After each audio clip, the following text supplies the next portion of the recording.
This program is part of the Cosmic Potato Podcast Network. For more shows like this, visit our website at cosmicpotato.com. All right, you primitive screwheads, listen up. I am Iron Man. That's a big one. Pizza Dude's got 30 seconds. You are a toy! It's Leviosa, not Leviosa. Why so serious? The city's flying. We're fighting an army of robots. And I have a bow and arrow. None of this makes sense. And welcome to World War G episode 209. I'm Troy. I'm AJ. And I'm Colton. Okay, so the Oscars are today. Troy's got like a calendar, a countdown, a clock here. I do have my countdown in my email, yes. I was thinking, I for sure thought that you would have like an app or something for this. No, see, here's the thing about this year's Oscars. They suck. I'll watch it, but I'm not. Not just this year. You're not invested?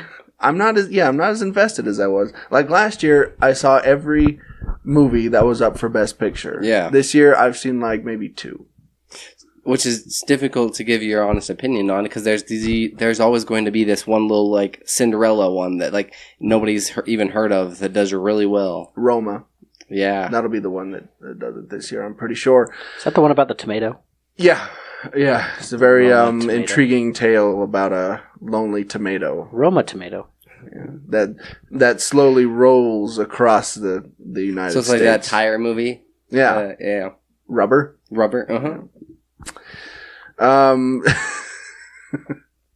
It's directed by Martin Scorsese. It's very good. We should just make up stories for each one that you've not seen. The tomato was actually played by Helen Mirren. Oh, wow. So yeah, you know.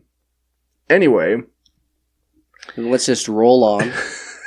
Okay, guys, I said one tiny joke. You guys stretched it out to 30 seconds.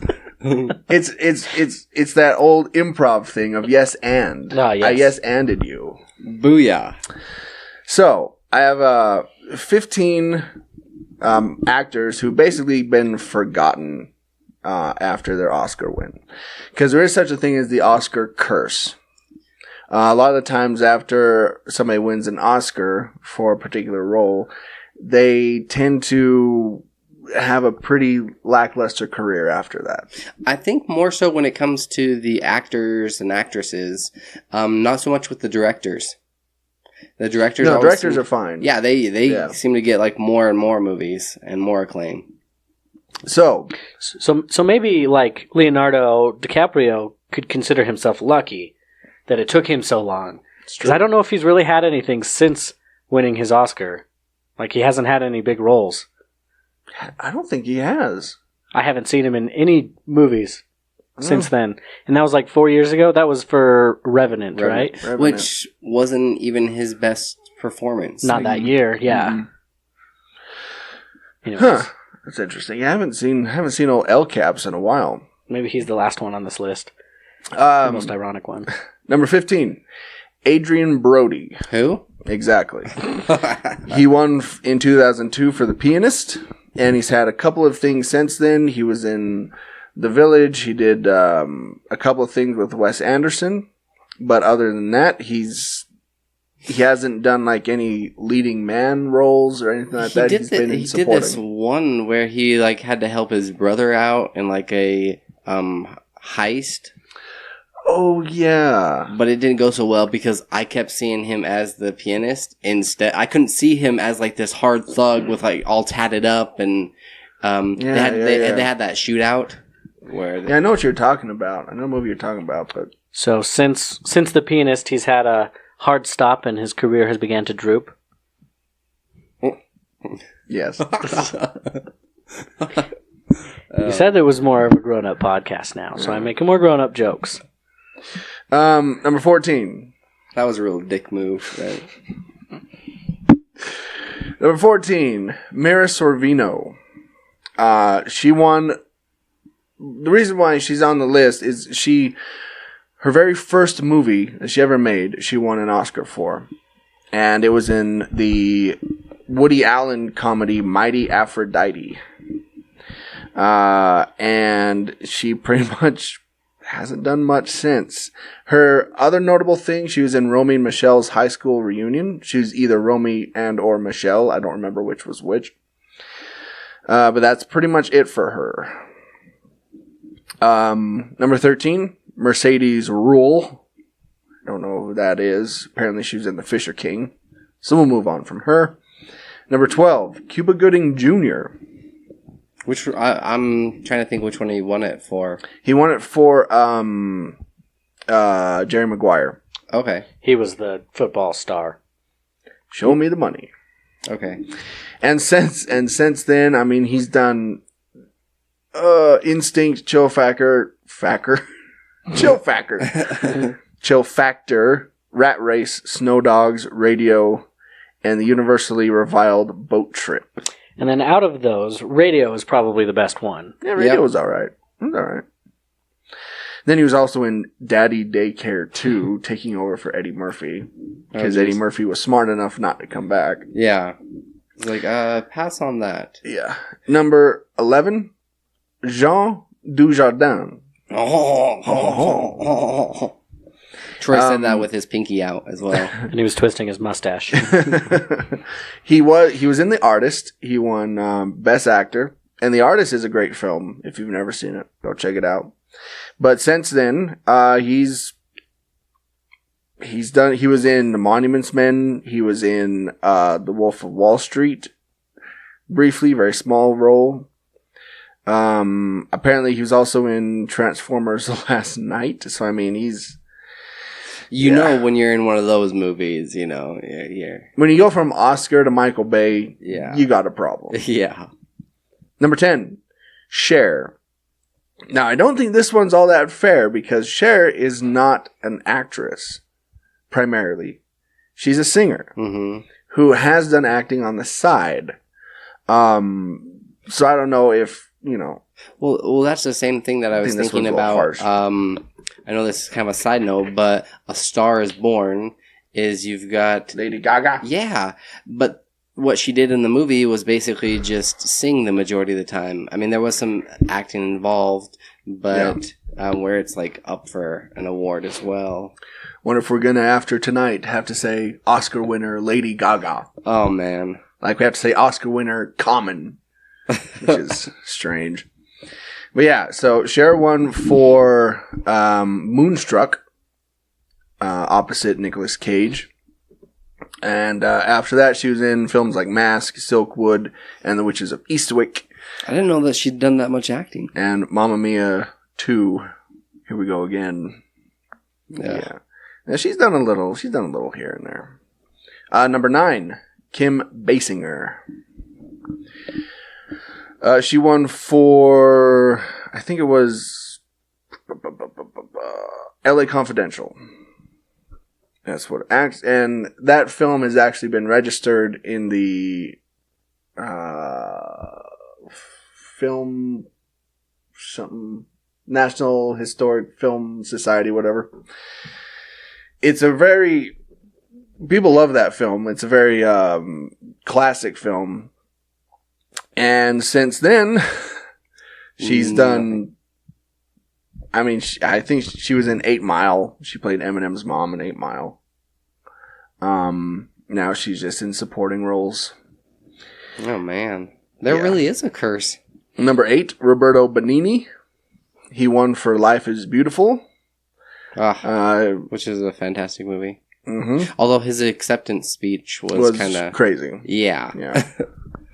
Then he did a live-action version of Pinocchio, which currently has a 0% score on Rotten Tomatoes. Jeez. So, yeah. And that was his movie right after Life is Beautiful. So, I mean, he took a major dive. Number 7, Monique. Well, I imagine, like, you probably have to look at it. It was probably a couple of years later, right? He was, like, looking for anything, and then he finally had to take something like this. Well, it seemed like with Pinocchio, it was like a passion project of his. Because he directed it. Oh, geez, okay. And I think he wrote it and starred in it. So he was trying to capture the same thing he did with Life is Beautiful. He tried to pull Ben Affleck, but not as successfully. Yeah, and it didn't work.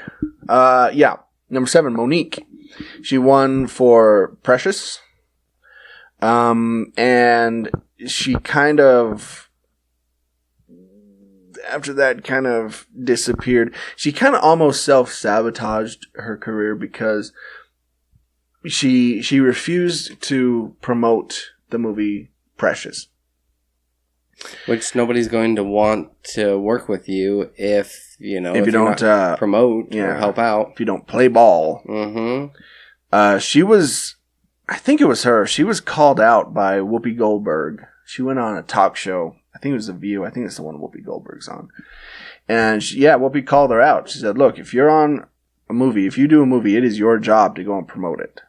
Yeah. You need to stand behind it. Mm-hmm. And so she's also kind of gone on and kind of badmouthed a lot of people. And so she kind of has sabotaged her career.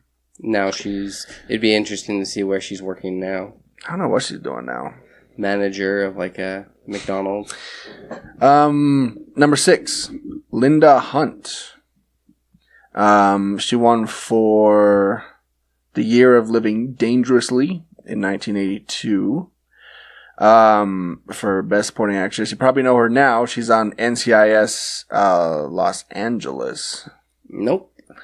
She looks like Edna Mode from The Incredibles. Like it's uncanny. Yeah. Oh, okay. She even sounds like her. Yeah, no, she did this one movie back in the day, If Looks Could Kill, where she played a villain with this like necklace that could like turn into a whip. Oh, all right. Yeah, it was pretty crazy. Number 5, F. Murray Abraham. Let's get past that one. Number 4, Renee Zellweger, who won Best Supporting Actress for 2003's Cold Mountain. Which was a fantastic movie. I love the soundtrack in that. Yeah, and after she just fell off. Yeah. Fell off face of the earth. Well, it's difficult with this list because there are so many celebrities that win awards, and if they... Is it primarily just for Best Actor or Best Actress? Best Actor, Best Actress, yeah. Okay.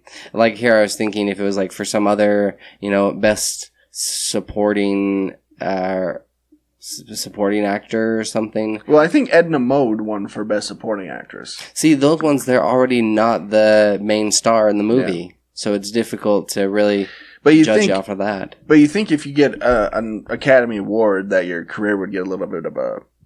Jump boost, kind of yeah. That's true. Number 3, Marlee Matlin, who won for Children of a Lesser God. It was also her first film. Oh, geez. She won for Best Actress right out the gate. Mm-hmm. Now she's basically, you can find her on television. That's where she is now. Number 2, Hang S. Nyor? Yeah, I was curious about how you were going to try to pronounce that. Nyor. Don't pronounce it phonetically. No. No. Let's get past that one. And then number 1, Tatum O'Neal. She is the youngest performer ever to win an Oscar. She won for Paper Moon. In 1973, I think she was... How old was she in that film? Less than 12. Jeez. I'll say she was even younger than that. Maybe she's like 11, 10, something like that. But yeah, that's pretty much the last thing she ever really did of note. She didn't really have much after that. She's made little guest spots here and there, but best known for having a pretty tumultuous relationship with her father. Yeah. Because her father, there's this story that it's been a long time since they had seen each other, and they were both at the same party, and her father didn't know that it was her, and he ended up hitting on her. Wow. Yeah. Ugh. Yeah. Ugh. Great, awesome family there. Good family dynamics. So nothing further than just hitting him. She was like, "Yeah, it's me, Dad. Stop hitting on me." Yeah. So it'll be interesting this year to see if anybody falls off the face of the earth after. Well, we'd have to, like, the only way we could do it is, like, look for, like, the following year to see if they got any other movie big role type of deal. Because it's really important after you win the Academy Award, the project you do right after. Because there's going to be so much scrutiny on it, towards it. So you have to be picky about what you're going to do, but at the same time, you don't want to take too long, because then people are going to start to forget you. I would... Like, honestly, probably already have... If I was one of these actors or actresses, I would probably have a project lined up. Or hopefully, you know what I mean? Like, a direction to go. Yeah, so we'll see. Okay. So, we talked last week about this new Ghostbusters Transformers that came out. Yes. That made an appearance on the Goldbergs, by the way. Which makes perfect sense. Yeah. Because, it's set in the 80s and it's a new toy of today, so why wouldn't it appear? But we're having a crossover series on IDW. I love IDW, by the way. It's a great comic company. And they're doing a crossover between Transformers and the Ghostbusters. They're teaming up this summer in a new crossover series from IDW.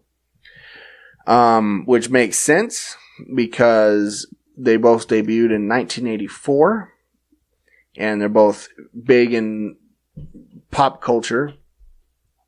And it's a still untitled series and is scheduled to run for 5 issues starting in June. I think this one, there will actually be a pretty big following on it. I think it'll be cool, yeah. Because IDW does that a lot, because they did Ghostbusters and Ninja Turtles. That was pretty good. They've done Ninja Turtles and Batman. Yeah. Yep. Ninja Turtles and Batman. They did what else? They've done a lot of different crossovers. But yeah. Yeah. So the truly unthinkable has happened. Something no video game player could have ever imagined. Nintendo just put Bowser in charge. That's right. Doug Bowser is the new president and CEO, but it's of the Nintendo of America branch or department. And it's like Sega putting a guy named Sonic in charge, or Eggman. Eggman, yeah. It's funny. It's just kind of ironic. After quite a few years, after about 13 years, kind of stepping down, I'm kind of interested why he decided to do that. Maybe they just want to go a new direction, or because it's not like it's promoting, because he'll be promoting a couple of projects before he steps down. Yeah. But it's not like they're releasing a new anything at the moment, would they? I guess maybe perhaps that smaller Switch that they're making, that's the more portable one, to try to get all the rest of the people that are playing their DS over to the Switch. Yeah, I don't know. It seems like a weird, odd time for them to make the transition. Maybe, it's possible it wasn't his choice. Yeah. It could be the board of directors are like, nah, you're out. But even then, it's not like Nintendo has had lagging sales or anything. No. They've made quite the resurgence over the past couple of years. Right. So I wouldn't imagine it was that. So maybe it was just a personal choice. Maybe he was just like, do something else. He did say in his, they gave him a minute, a little spot, and he did say that he's going to be spending more time with his family, but... Yeah. I'm sure he's got a pretty generous severance package, and... I imagine so. So... Switches for days. A lot of the time, when really successful people step down to be with their families, they have something else going on in the background, like an illness or stress. So maybe he has cancer, or his wife has cancer, or one of his kids or something. You heard it here first.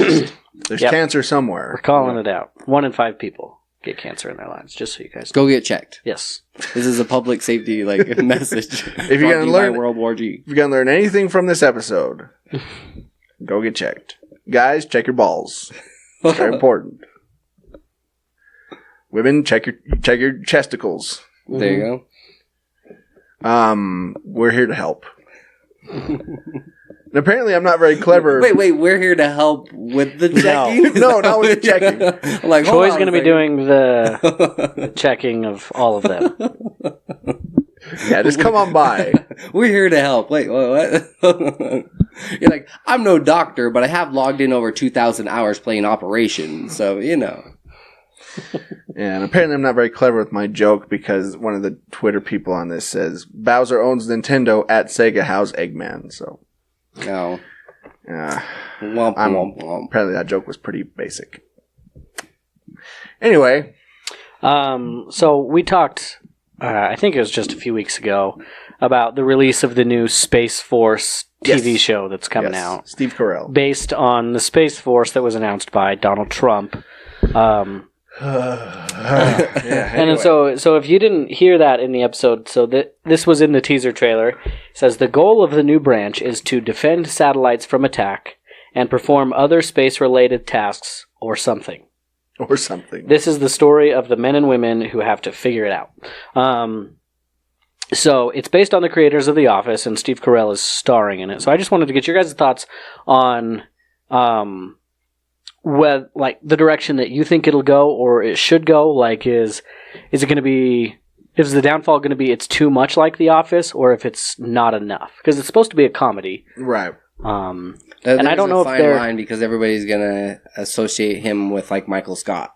Yeah, and if I were them, I wouldn't do the whole talking heads thing that The Office did. Yeah, mockumentary type thing. Yeah. Just make it a straight sitcom, I think, and but not too sitcom-y of a sitcom, right? Not an obvious set. Make it seem like a real TV show that's just funny. Yeah, you can have The Office humor, that awkward, cringy humor that they do a lot, but leave the mockumentary stuff out of it and just leave it at that. And it has a lot of room for comedy. Yeah. Mm-hmm.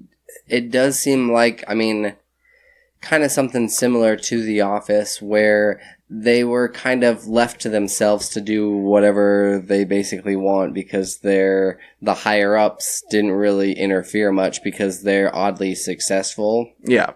So I imagine with this one where they're going to get information from the higher ups and they're going to kind of do their own thing anyways.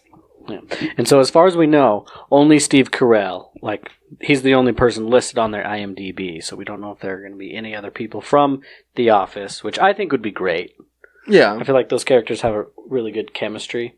Just kind of do a cameo or actually have them as regulars. Have them as regulars. Some of them. Yeah, because I wouldn't want to go full-blown Office reunion or anything. Yeah. But... So who would you bring back? Definitely Dwight. Okay. I think Dwight would make a really good Space Force cadet. I'd stay away from the bigger stars. What's her bucket? Kimmy Schmidt. What's the actress's name? The redhead. Oh, Ellie Kemper. Yes. Yeah, you do that, or even Mindy Kaling or Creed or Meredith. Creed would be hilarious on that show. Yeah. That would be awesome. We talked about his name is Creed Bratton in real life, right? Mm-hmm. Yeah. That still tickles me. They didn't even do something different. Mm-hmm. It's just they did that with a few of them. Because Oscar, his real name's Oscar. Yeah. Is Angela's real name Angela? I can't remember. I don't think so. It's Kinsey. I can't remember if it's Angela or not. Anyway. Yeah, they did that with But she does love cats. Tons of them. Okay. Ben, heck. It pulled up. Ben Affleck isn't made his episode. Feels like a weird episode. It does kind of, doesn't it? It does. Yeah, it's got a different feel to it. Vibe. Ben Affleck is stepping down, and made it on Jimmy Kimmel, came out and said that he's stepping down as Batman. Yep. He's no longer going to be Batman. He even looked into the camera and said, "I am not Batman." I'm like, oh geez, that's all right. It's kind of too bad because the movies where he was Batman were not great. No, and he was a fine Batman. Yeah, he was a fine Batman, but he was just in. I was looking forward to him in a solo Batman movie. I thought that would have been cool. Kind of an older Batman. Would they have just gone the direction of Batman Returns, like in the DC movies, and then just had him get a new Robin? And I don't know. I think it would have been after the Robin days had passed, because there is a time when Batman steps away from having a sidekick altogether, right? He does. Yeah. But then in like you're saying with The Dark Knight Returns, he gets this girl Robin, Kate Kelly. I don't know. I think I don't know if they would have gone the full Dark Knight Returns route, which is easily one of my favorite series. That one's fantastic, both part 1 and 2. But it would have been interesting to see a Batman kind of at the end of his career, because we've seen Batman movies like Batman Begins, or the beginning of his career. The Michael Keaton Batman films were kind of in the middle. I've never seen an old man Batman. Never seen old man Logan. Batman. I know we've talked about who would make a good Batman, after Batfleck. I thought about it the other day, and it would be hilarious if Bat Dad was cast as the new Batman. Yeah. I would love that. The guy annoys me. Same. It's because you guys don't have kids. You don't understand. Oh, yeah. I feel bad for his wife. That's who I feel bad for. I'm surprised she hasn't turned around and punched him in the face. Well, he makes a lot of money doing Bat Dad stuff. Oh, that's true. So then she has to play it off I'm startled again. So I guess she can't be too upset. I was actually thinking about this, and went back and looked to see, I watched a couple of different videos and read a couple of different articles on this just to see. Yeah, I did my homework here. To see what makes a good Batman movie. Oh, okay. And kind of a couple of the things that I thought of. I'll go down it. The actor has to be really good at playing both Bruce Wayne and playing Batman. Yes. And you have to have that separation. Like some of the other ones that really didn't make that transition, they kind of fell flat. Well, okay. Let's since we're going down this road and this episode's coming up a little short, so let's stretch it out a bit. Michael Keaton. Yes. Was he a better Bruce Wayne or better Batman or good as both? He was good as both. Like in his movie, I would say that he played it well, like that separation between the two. It's interesting when the Bruce Wayne he played was kind of absent-minded. Mm-hmm. Kind of a little bit of an eccentric type of billionaire, so that was kind of interesting. So then if we move on to Val Kilmer, was he a better Batman or better Bruce Wayne? He was still, because it completely changed the feel of the movie and the direction that they went with it. It was he was pretty solid as both. See, personally, I think he was a better Bruce Wayne than he was a Batman. Really? But yeah, that's just me. George Clooney. Better Bruce Wayne? If you really break it down, better Bruce Wayne or better Batman? Because I have my opinion. Bruce Wayne, probably. I would say that too. He could, those were some bizarre movies. And take this for what it's worth. Bob Kane said that George Clooney played the best Bruce Wayne. No way. Yeah, he did.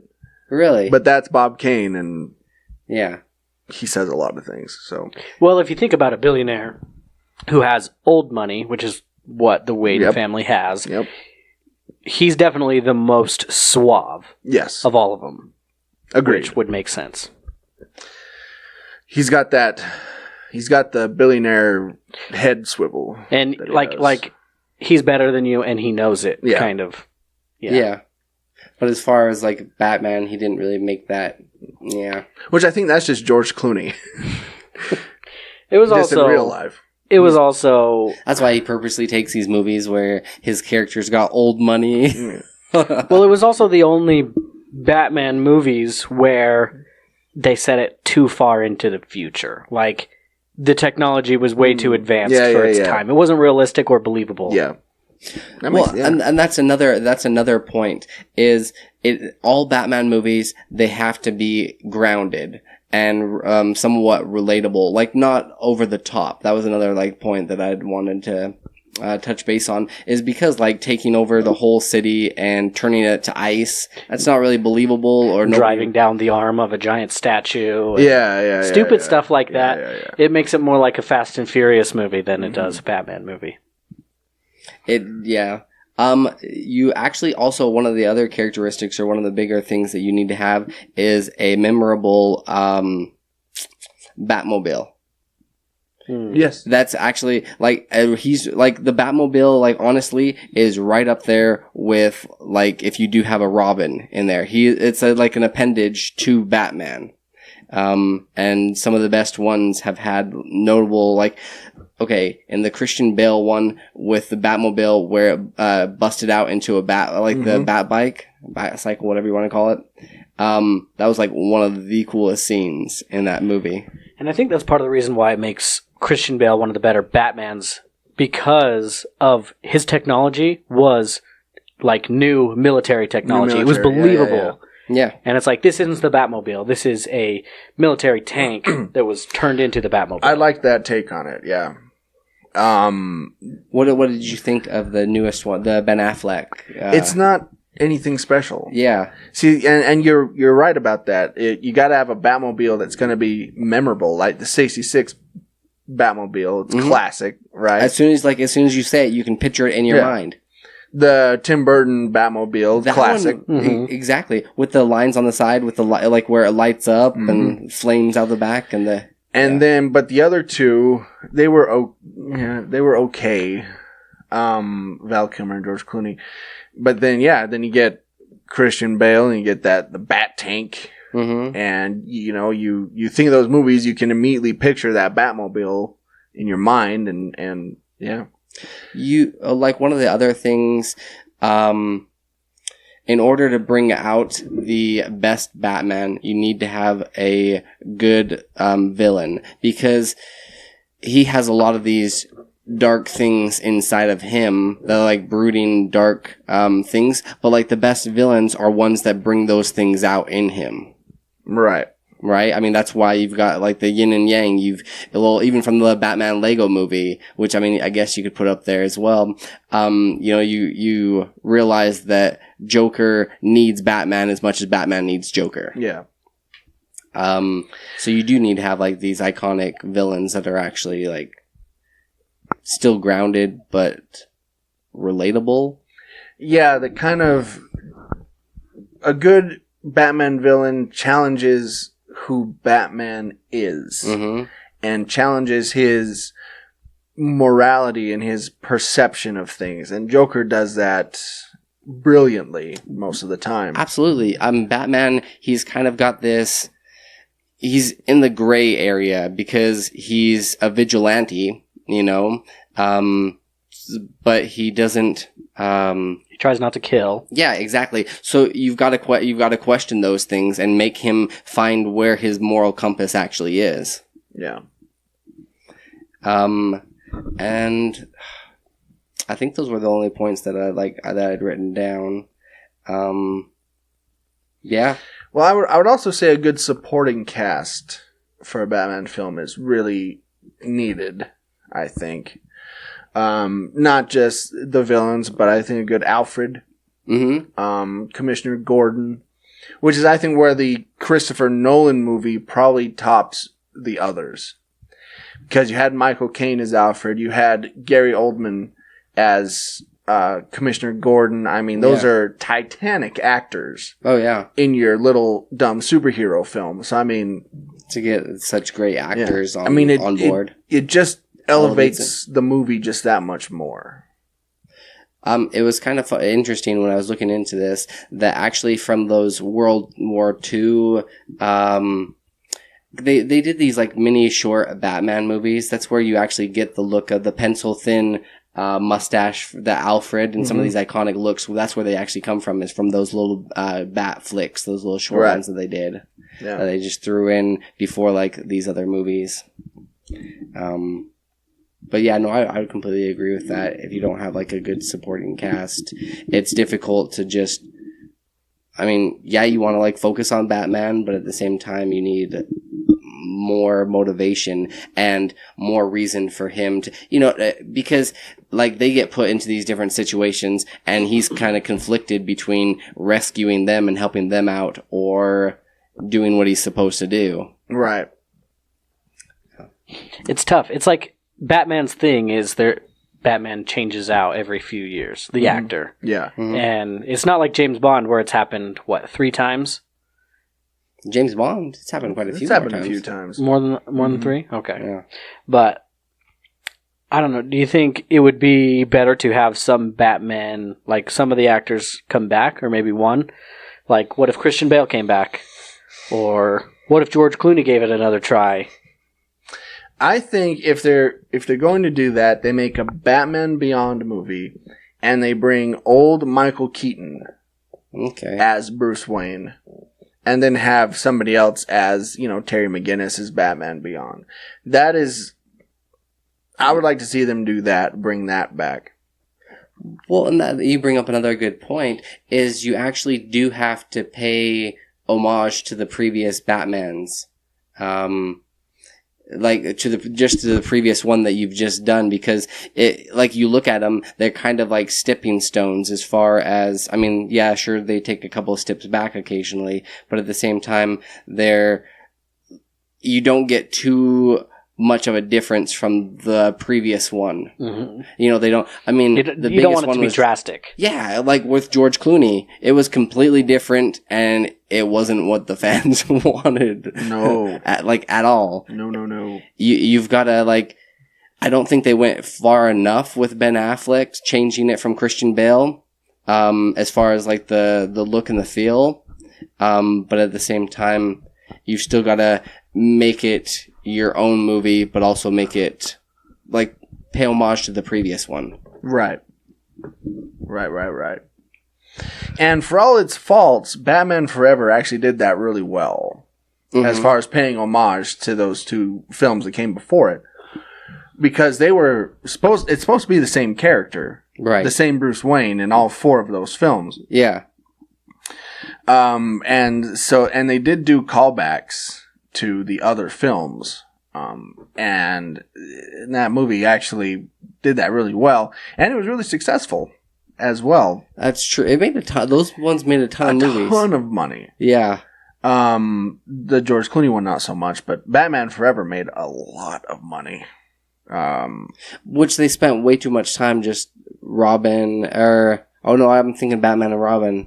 No, Batman and Robin didn't make.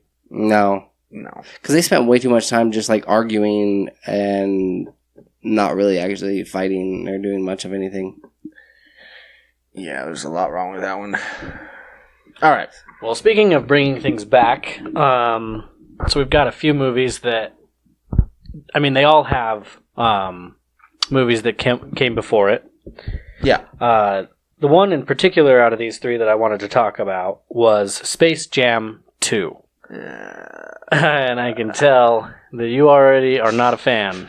Well, I don't get the Space Jam resurgence. I don't get why all of a sudden it's become like this pop culture staple. I think because they want to, the NBA is the main backer of this movie, and they want, like, hey, like, we're still relevant. Well, it's like all of a sudden there's like Space Jam t-shirts and you know, people are getting pulled like, well, what's your favorite basketball movie? Oh, Space Jam. I'm like, really? Really? I mean, I liked it as a kid. Yeah. I had the toys and stuff, but I was 11 years old. Right. Go back and watch it now. It's what is your?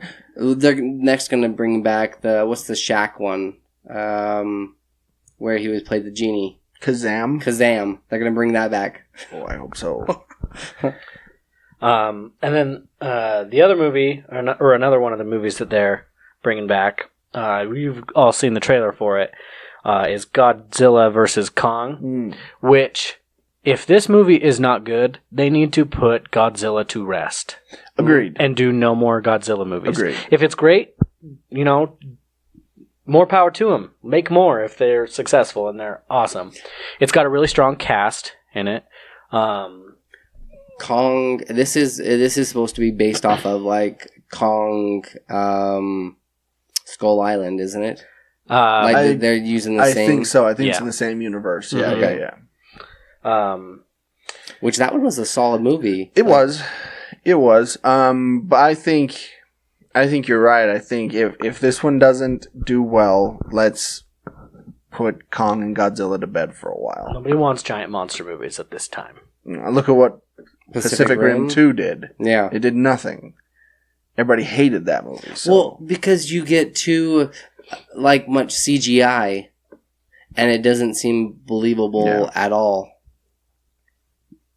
And then Annabelle 3. I know you really like this universe. Correct. But what are your thoughts on having a third Annabelle movie? I'm hoping, because the second one was so subpar and not all that scary, I'm hoping this one does really well, so it kind of pulls I know this is a weird comparison, but it pulls like a Toy Story, where the third one was fantastic. So the third one pays for all. It kind of makes up for the second one, so I'm hoping that the third Annabelle does that. Otherwise, just put it to rest again as well. Yeah, and apparently, I was just reading through this article, Space Jam 2, I guess, is going to be released around the same time as Indiana Jones 5 and Mission Impossible 7. Oh, so all movies that should be put to bed. Yeah. Of course, I don't know. That last Mission Impossible was pretty awesome, I gotta say. Yeah. But Tom Cruise is going to die one of these times. Oh, yeah. Tom Cruise will die on set. He will be in some terrible accident. Die trying. Or die trying. Yeah. And die on set or die trying. He's gonna, yeah. Because he does so many, so much of his own stunts. Mm-hmm. And it's irresponsible. Let the stuntmen do their stunts. Because if you die 90% of the way through filming the movie or 20% into filming the movie, you screw everyone else over. The movie's done. Not just that, but even if he were to get injured and sprain an ankle, and he's down that, how much shooting costs if you're on, especially if you're somewhere on location? He's not above delaying movies for months. Yeah. Well, he broke his leg when filming on this last one. On this last Mission Impossible. This one too? Because he busted his leg, yeah. I was talking about when he broke his leg in that motorcycle scene. Oh, gosh, what's that movie where he's up on a... That one where he's on a motorcycle? Yeah. Oh, well, let's see. It's on this sand planet. Gosh, what's the name of it? Oh, it starts with an O. Is it Oblivion? Oblivion? You're thinking of? Yep. Yeah. He broke his leg on a motorcycle jumping scene. He did that. Yeah, and he broke his leg on this last Mission Impossible movies. No, jeez. I think he broke his ankle, and that take is in the movie. Yeah. So when you see that, when he's hobbling away, that was that take. He the show must go on. Use this one, it's gold. Well, it's probably pretty difficult to find a stuntman that is as tiny as him. I'll do it. You're done. Yeah, he is pretty small. But yeah. And at least in this newest one, I don't think I want to see him with his shirt off. That's where you and I differ. No, yeah, 6 and 5. He's getting the old man body. Yeah. Yeah, even though he's in good shape, heaven knows. Right. But that's Sylvester Stallone is in good shape. Yes. But you still see the sagginess. It's starting to sag, yep. Mm-hmm. Gravity's catching up to you, Tom. And he doesn't really want to do much as far as like alter his appearance with like plastic surgery or all that stuff, because then it just takes away from the Tom Cruise look. But then again, he'll still do all these stunts because he's the producer of these films, and he can do that. True. Because usually when you want to do a stunt, you have to ask the producer whether He's or like, not hey, let me go check with him.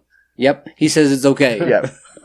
So, yeah, as long as he's a producer, he's going to keep almost nearly killing himself. Do you think this will be the last one? I mean, I know we've said that about like 3 and 4. 3 Mission Impossible to go. Yeah.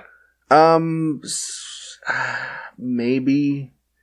I mean, Tom Cruise is nuts, so who knows? Mm-hmm. Maybe he'll stretch it out to 10. He's like, if Fast and the Furious can do it, so can I. Still holding out for my James Bond crossover with Mission Impossible, but I don't think that's going to happen. This one right here. Well, they missed their opportunity with MI6, which that would have been a perfect crossover between the two. But, yeah, they didn't do that. Anyway, so this story is just kind of for me. Chris Hemsworth is going to play Hulk Hogan in Todd Phillips' directed biopic. And I'm very excited for this. Because I want to see Chris Hemsworth with the mustache and the hair, and I think it would be hilarious. Yeah, brother. Yeah, brother. And I want to see him doing those wrestling promos. Let me tell you something, Mean Gene. I'm so excited for this. And I mean, he's got the height. I'm certainly he can build himself up. And I want to see if he can really pull off the Hulk Hogan look. And he's got the humor too. You really see in the third Thor film that he's funny. And a lot of those lines were ones that he made up himself. So I think it could be really funny. I think so too. And Hulk Hogan's actually had a pretty interesting life. So it'll be... I just hope they don't take it too serious. Like, remain accurate, but don't be so serious. Right. I mean, it is pro wrestling. I mean, let's call a spade here. This isn't Shakespeare. Although that wrestler did get some critical The wrestler? The wrestler. Oh, yeah. Right? That was good. With Mickey Rourke. Because it showed what happens after the fame is gone. Mm-hmm. And, still trying to hold out. And pretty much where Hulk Hogan is now. Yeah. Actually. Okay. So, let's talk about a couple reviews here. I know you saw Alita. I Battle did. Angel. I got called out last episode, so I had to kind of redeem myself. Thanks, Colton. You're welcome. It's like, I thought for sure you would have seen that. I'm like, yeah, that is the movie that I want to see. But, so I did get a chance to go see it. It's got Rosa Salazar, Christopher Waltz, Jennifer Connelly. I'm going to butcher his name. How do you say it again? Ali? Mahershala Ali. Mahershala Ali. Okay. As well as I was really excited to see Jackie Haley. Jackie Earle Haley. Yeah. Yep.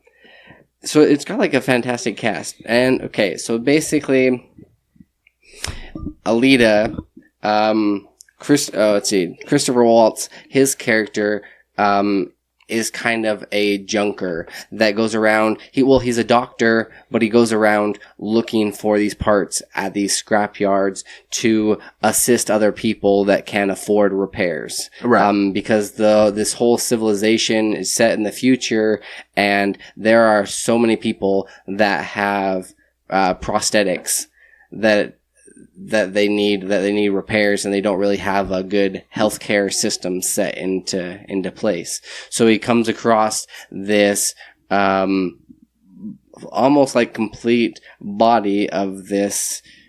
He doesn't even know what it was, but he had a daughter that passed away, and her name was Alita. So he names her after his daughter. Mm-hmm. He puts her, so he uses, because of a freak accident where his daughter actually ends up getting killed, he uses the biosuit, or he uses the suit that he would have used for her to get her to walk again because she was in a wheelchair. He gives it to Alita to utilize. Alita, it comes to find, because she's constantly trying to think back to her past and to see what she really was or why she was just like thrown to the scrap. But she's a little bit torn between trying to remember what she is and wanting to do what her dad says. She's got this rebellious side to her. Everybody is fighting in this arena, on this game that everybody like seems to love, for a chance to actually go up to the Cloud City, to go up to this higher place where everybody wants to get to, because you've got a huge separation between the people up there and the people down here that are just like trying to survive. Right. The way that this movie like really seems to shine is in its kind of fight scenes, and visually it is fantastic. This movie is fantastic, and they've got like an excellent cast. But it lacks in a lot of like other areas. But like, I don't want to say those just because it would kind of like spoil the movie. There was also this one really bad Luke Skywalker kind of a scene where he's like holding on and lets the person go. This movie reminded me too much. I really thought that Michael Bay, I had to look to see who directed it, because I felt like it was like a Michael Bay kind of production with the Ninja Turtles. It was over the top, and she constantly is like doing these like slow motion dives and trying to like roll out of the way. It was still cool to see on screen, but it got to be so much where it's like every 2 minutes she's constantly doing something else where she has to dive out of the way and like slowly. Mm-hmm. Yeah. I would say out of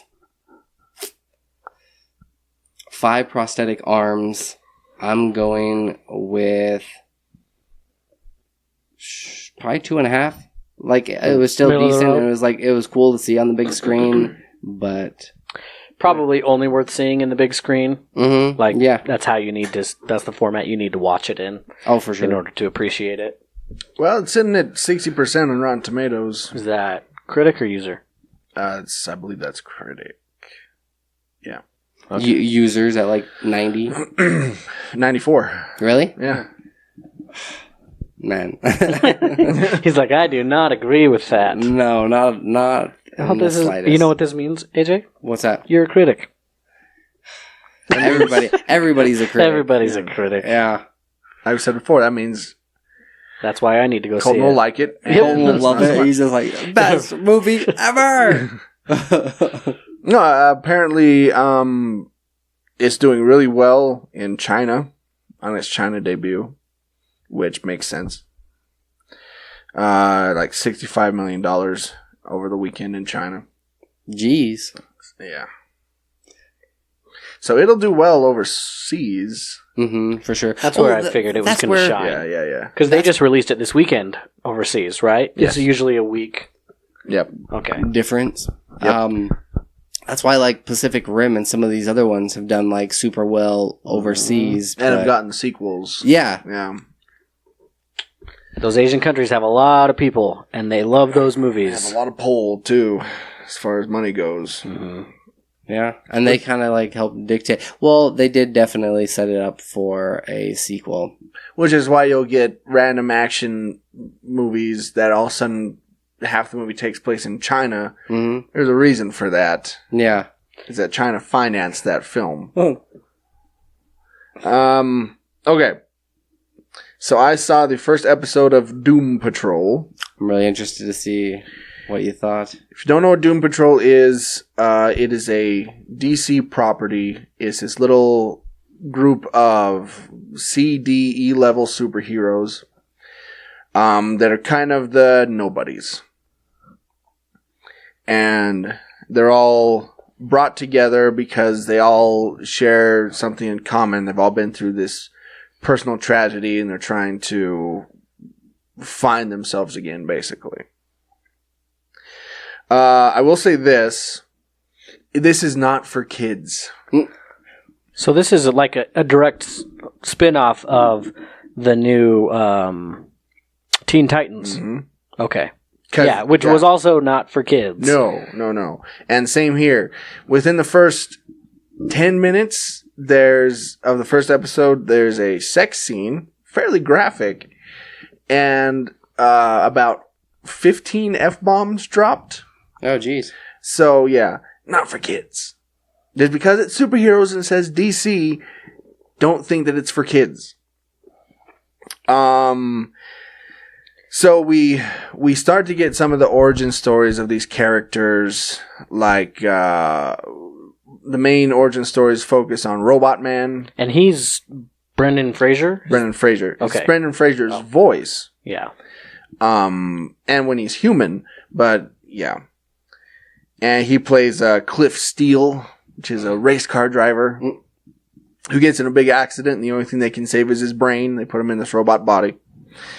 Then you have Diane Guerrero as Crazy Jane. You have April Balby as Elastigirl. Yes, Elastigirl. Oh, geez. The OG Elastigirl that Pixar had to get permission from DC to use that name, by the way.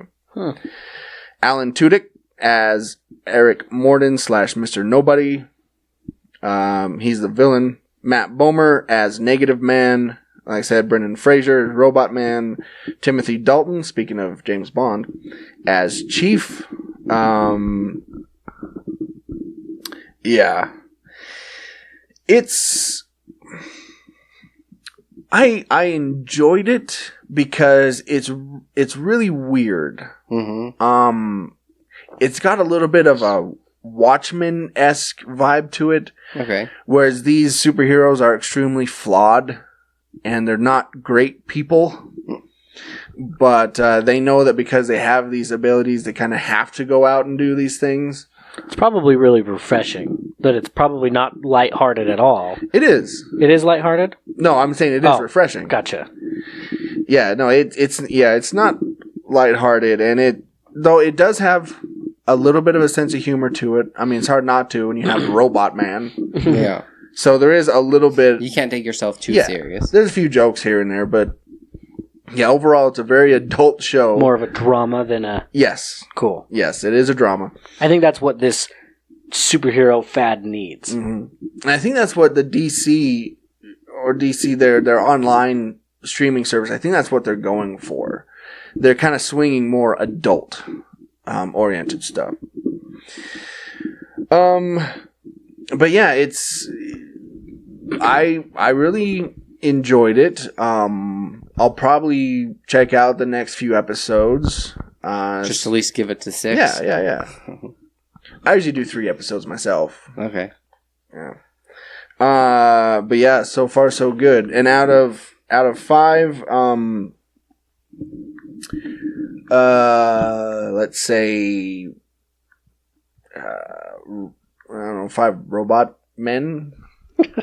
I guess. Clever. Well, there's nothing really that really stood out. I'd give it, at least for this first episode, I'm probably like a 3. Okay. Yeah. So it's definitely worth checking out. But again, don't let your kids watch. For the love of everything that's holy, do not let your kids watch. Unless you want to have the sex talk with them. Yeah. DC, they've got like a, sex talk, like after the episode, like for those really like strong episodes that they had, like the Fresh Prince of Bel-Air, or all these other TV shows. Like a very special episode. Mm-hmm. They have it at the very end. Just the sex talk for you. Yeah. So you don't have to. So you can just let, DC parent your children. Mm-hmm. Yeah. Oh, and I did get around to convincing Emily to watch 7 Pounds, by the way, speaking of Fresh Prince. Okay.